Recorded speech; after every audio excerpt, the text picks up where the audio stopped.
ரசகுல்லா செய்ய போறோம். ஒரு 3/4 லிட்டர் பால் எடுத்து பாத்திரத்துல ஊத்தி ஃபர்ஸ்ட் பாலை நல்லா காய்ச்சிக்கிறோம்.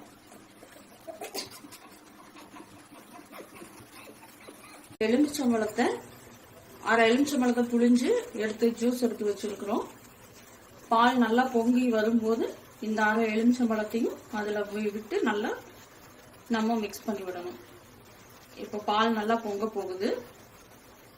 இப்ப நான் இந்த எலுமிச்சம்பழ ஜூஸ் வடிகட்டி வச்ச எலுமிச்சம்பழ ஜூஸ் அதெல்லாம் விட்டு கிளற போறேன்.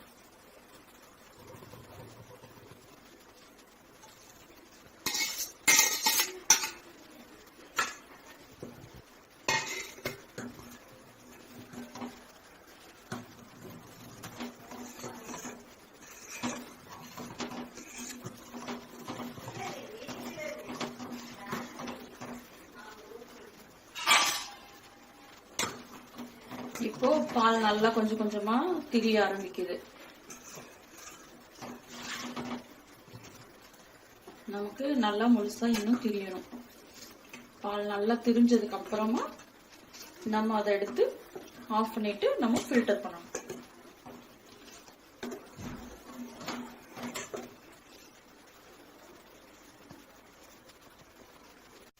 இப்போ இந்த அளவுக்கு நல்லா திரிஞ்சிருச்சு. இதுல ஒரு ஐஸ் கியூப போடணும்.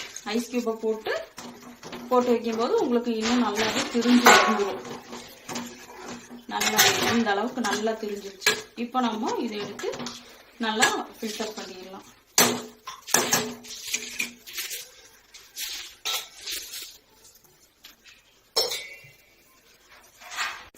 இந்த அளவுக்கு நல்லா இப்படி பாலாடை மட்டும் நல்லா ஃபில்டர் பண்ணிட்டேன். புளிஞ்சு தண்ணி இல்லாம நல்லா புளிஞ்சு இருக்கிறோம்.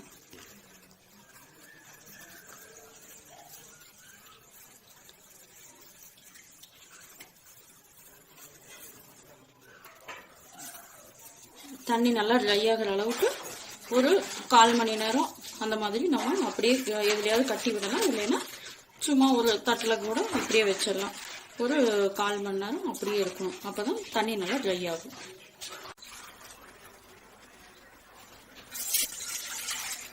ஒரு பாத்திரத்துல நமக்கு தேவையான அளவு ஒரு 1.5 டம்ளர் அளவுக்கு தண்ணியை ஊத்தினா போதும். தண்ணி எடுத்துட்டு இதுல நம்ம சர்க்கரை போட்டுட்டு சுகர் சிரப்பு கொஞ்சம் செய்ய போறோம். ரொம்ப திக்கா வேண்டாம், கொஞ்சம் லைட்டா சிரப்பு இருந்தா போதும். அதுக்கப்புறம் நம்ம அந்த எடுத்து வச்சிருந்த பன்னீரை நல்லா ஸ்மாஷ் பண்ணி அதுல இருந்து எடுத்து கொஞ்சம் கொஞ்சமா உருண்டை பண்ணி இதுல எடுத்து நம்ம போடணும். இப்போ நம்ம இந்த ஹாட் வாட்டர் ரெடி ஆனோம்னா இதுல சர்க்கரையை போட்டு சிரப் பண்ணணும்.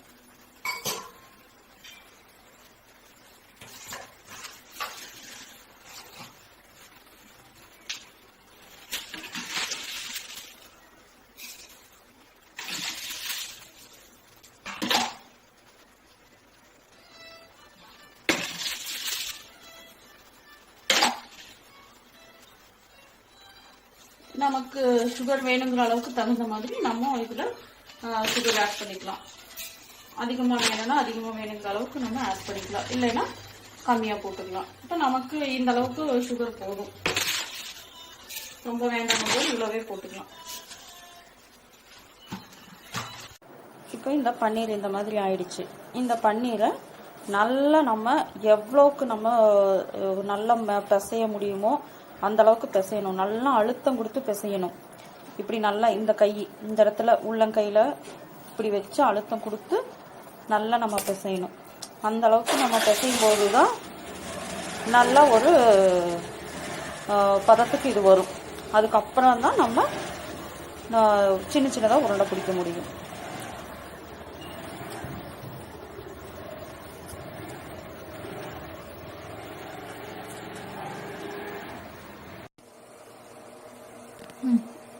இப்போ நம்ம நல்லா ஸ்மாஷ் பண்ணி வச்ச இதை எடுத்து ஒவ்வொரு சின்ன சின்னதா உருண்டைங்க பண்ணி வச்சுட்டோம்.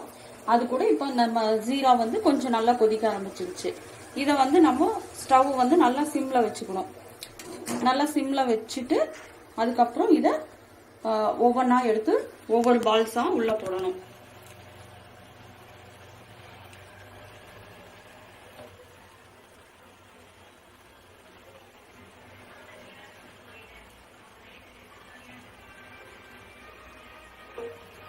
இப்படி ஒவ்வொரு பால்ஸா எடுத்து உள்ள போட்டு இதை ஒரு 15 நிமிஷத்துக்கு நல்ல சிம்லயே வச்சு நல்லா இதை வேக விடணும்.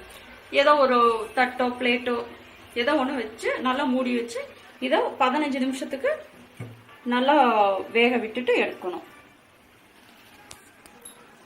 மினிட்ஸ் கழிச்சு இப்போ நம்ம ஓபன் பண்றோம். பாத்தீங்களா நல்லா பாலா பெரிய சின்னதா போட்டிருந்ததெல்லாம் நல்லா பெரிய பெரிய பால்ஸ் ஆயிடுச்சு. இப்போ இதை அப்படியே நம்ம ஜில்லுன்னு ஆக வைக்கணும். ரெஃப்ரிஜிரேட்டர்ல வச்சு நல்லா ஜில்லுன்னு ஆனதுக்கு அப்புறமா எடுத்து சர்வ் பண்ணலாம்.